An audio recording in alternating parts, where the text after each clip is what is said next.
Pagpalang araw, so nakita tayo ng kahoy na dalawang puno pero magkaiba. So ito, pino ang dahon, ito naman ay makapal. No? So ito pa yung pangatlo nila. Ako, pagsisipo lang. Kaya ang gagawin natin ay kukuha tayo dito sa tatlo. Kuha tayo ng ugat. So itong malaking ugat is ito, tumagos dito, bumalik dito sa sarili niyang katawan. Kaya piling namin dito na kumuha. Mari di kama sa mga sa mita sa mga sa mga sa mga wala na ulit. Ang dami na isa walaan.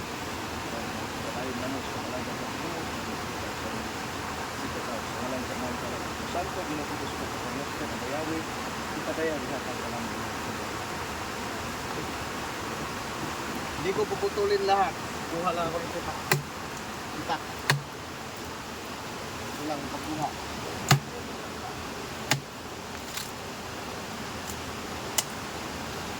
Ganito lang kukunin ko. Hindi ko papatayin yung ugat kasi yan bumalik. Yung sinabi ng iba na talikok. Hindi kukunin lahat. Mananatili siyang buhay para yung lakas ay mananatili buhay sa amin. Pagkatapos ito, yung ugat na maliit. Kita nyo naman, tumagos. Kukunin din natin. Pwede na cutter. Okay.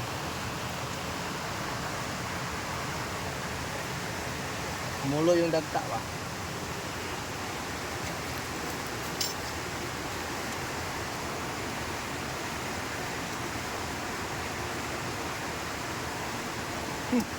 Kamre, awas cutter. Sabi.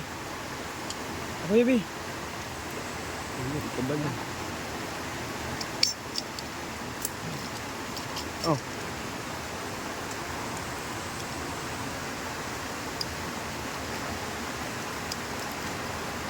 Hindi magka-simple. Ang tanong dati. Okay. And ito yung una. Ito naman yung ugat nito. Pangalawa, itong ugat niya isa sumunod ka din dun sa kabila. Kukunin din natin. Balik tatlo ang kukunin. May apat. Ugat.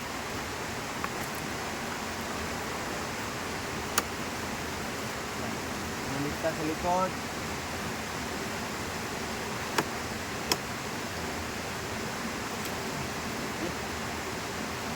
So, tatlo na. Siyempre, ito din. Magos siya. Pangatlo. Bata pa. Kukunin natin yung plastic. Ito magagamit sa depensa, paguliwas, dahil talikod. Gamit din sa pagkanan sa pagtago. Pagkatapos, magamit din sa pakikipagkaibigan dahil tingnan nyo naman, nagkadikitan.